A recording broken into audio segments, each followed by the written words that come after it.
Good morning children. आइए आज जो है काठमांडू चैप्टर का हम लोगों को स्टोरी पढ़ना है, जिसको लिखे हैं विक्रम सेठ। पहले विक्रम सेठ के जीवनी के बारे में हम लोग जान लेते हैं। कहता है कि विक्रम सेठ बॉर्न इन कोलकाता इन 1952। विक्रम सेठ जिनका जन्म कोलकाता में 1952 में हुआ था। वाज एजुकेटेड एट ऑक्सफोर्ड, ठीक है, और ऑक्सफोर्ड से शिक्षा ग्रहण किए थे। ऑक्सफोर्ड यूनिवर्सिटी से इनको शिक्षा इन्होंने लिया था। He has travelled wildly and has captured his experiences of China, Tibet and Nepal in his famous book Heaven Lakes, which won the Thomas Cook travel book awards. आगे बताते हैं विक्रम सेठ के जीवनी के बारे में कि उन्होंने दूर दूर तक यात्रा की है और चीन, तिब्बत और नेपाल के अपने अनुभवों को अपने प्रसिद्ध पुस्तक हेवन लैक में संकलित किया है। आगे कहते हैं कि जिसने Thomas Cook travel book award जीती है। कौन सा book? Won the Thomas Cook travel book award से भी उन्हें सम्मानित किया गया है। The present piece Kathmandu which is an exact from Heaven Lake, ठीक है। बताते हैं कि जिसमें प्रस्तुत पाठ्य काठमांडू जो हेवन लैक से उद्भित है, beautifully delineates the beauty of Kathmandu, the capital of Nepal। आगे बताते हैं कि इसमें नेपाल की राजधानी काठमांडू की सुंदरता का चित्रण है। तो ये था काठमांडू विक्रम सेठ के जीवनी। आगे हम लोग देखते हैं स्टोरी। यहाँ से शुरू होती है पैराग्राफ 1 से।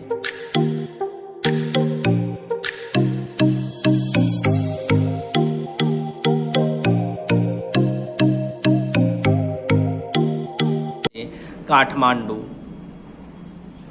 तो चलिए शुरू करते हैं कि पैराग्राफ 1 में कि I get a cheap room in the centre of the town and sleep for an our.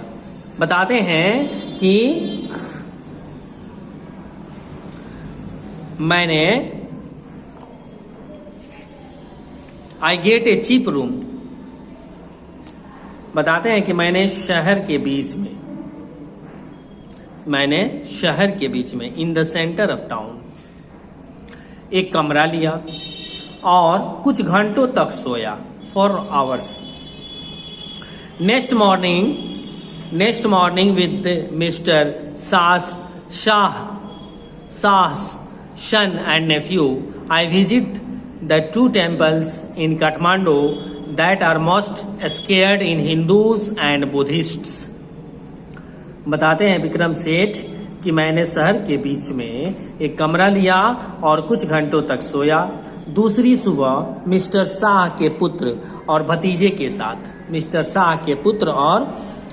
के साथ मैं काठमांडू के 2 मंदिरों में गया जो हिंदू और बौद्धों के लिए बहुत पवित्र है, बहुत मोस्ट स्केयर्ड, बहुत पवित्र है।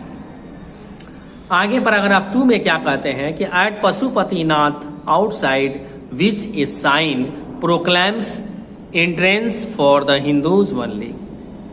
पशुपतिनाथ में जिसके बाहर में एक चिंता प्रकट करता है, ब्रैकेट में दिया हुआ है कि केवल हिंदुओं के लिए प्रवेश, इसमें सिर्फ हिंदू ही जा सकते थे। There is an atmosphere of feverish confusions, वहाँ अजीब उलझन का वातावरण है। फेवरियल कन्फ्यूजन, अजीब उलझन का वातावरण है। Priests, hawkers, devotees, tourists, cows, monkeys, pigeons and dogs roam through the grounds. पुजारी, फेरी वाले, भक्त, यात्री, गायें, बंदर, कबूतर और कुत्ते चारों ओर घूम रहे हैं। चारों ओर घूम रहे हैं। आगे कहते हैं कि we offer a few flowers, हमने कुछ फूल लिए। There are so many worshippers that some people trying to get the priest attentions are elbowed aside by other pushing their way to the front। आगे बताते हैं कि वहाँ बहुत से भक्त हैं जिनमें से कुछ लोग पुजारी मिलने की कोशिश कर रहे हैं, जिसके लिए दूसरों को कंधे से एक तरफ ढकेलते हुए आगे जाने का रास्ता बना रहे हैं। A princess of the Nepalese royal house appears। नेपाली राज परिवार की एक राजकुमारी आती है। Everyone bows and makes a way। Nepali राज परिवार की एक राजकुमारी आती है और सभी झुककर नमस्कार करते हैं। ठीक है, और सभी झुककर नमस्कार करते हैं आगे और रास्ता देते हैं। मेक्स वे और रास्ता दे देते हैं। बाय द मेन गेट मुख्य द्वार के नजदीक the party of saffron clad westerners struggle for permission to enter. Main gate के नजदीक केसरिया वस्त्र पहने पश्चिमी देशों का एक झुंड अंदर प्रवेश की अनुमति के लिए संघर्ष कर रहा है। The policeman is not convinced that they are the Hindus, only Hindus are allowed। आगे बताते हैं कि पुलिस वाले ने उन्हें यह नहीं समझा पा रहे हैं कि केवल हिंदू ही मंदिर में प्रवेश कर सकते हैं, उन्हीं को सिर्फ अनुमति है।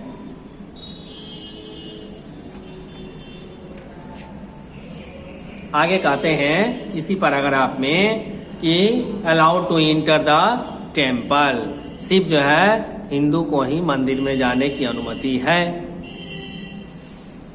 आगे बताते हैं कि the fight breaks out between two monkeys.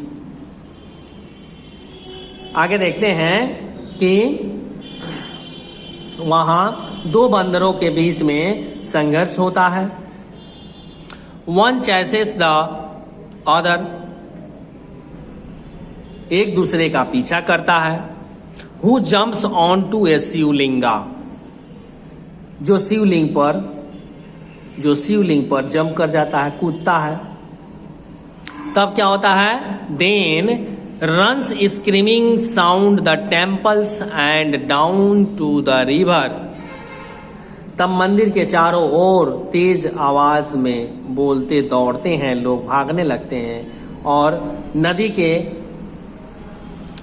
जो the Holi Bagmati which flow below. आगे बताते हैं कि नदी के पवित्र बागमती के पास आते हैं जो नीचे बहती है।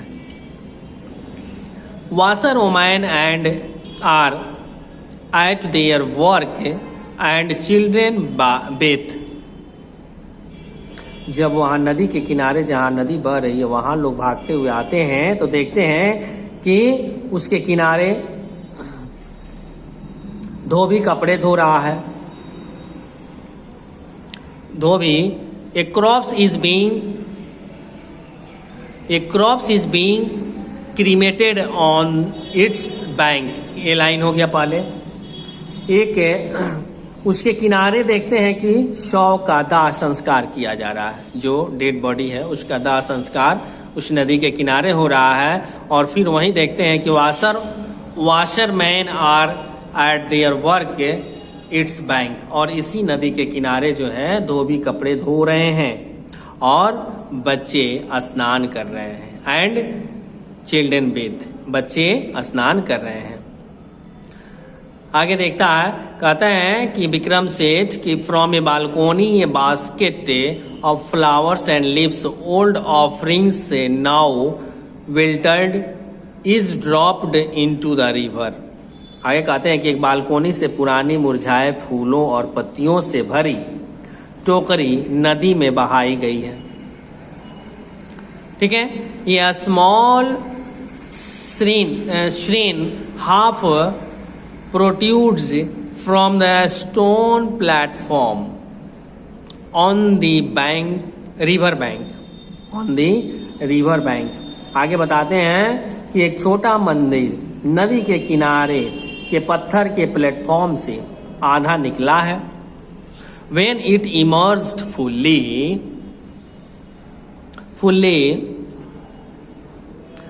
the goddess inside will escape। बता रहे हैं कि जब यह पूर्णतः बाहर आ जाएगा, and the evil period of the कलयुग will end on the earth।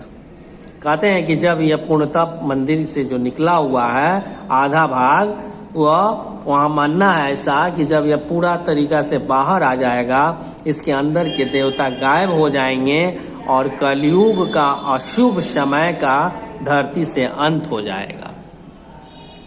ऐसा वहाँ का लोगों का मानना है कि जो ये दिख रहा है, ठीक है, यहाँ एक छोटा मंदिर नदी के किनारे के पत्थर के प्लेटफॉर्म से आधा जो निकला है, यह पूर्णतः जब बाहर आ जाएगा तो इसके अंदर के देवता गायब हो जाएंगे और कलयुग जो चल रहा है इसका अशुभ समय का धरती से अंत हो जाएगा। जो समय धरती पर अशुभ चल रहा है वो खत्म हो जाएगा, ऐसा वहाँ का लोगों का मानना है। तो ये पैराग्राफ 2 कंप्लीट हुआ। इसके बाद पैराग्राफ 3 हम लोग फिर नेक्स्ट वीडियो में पढ़ेंगे। तब तक के लिए गुड बाय।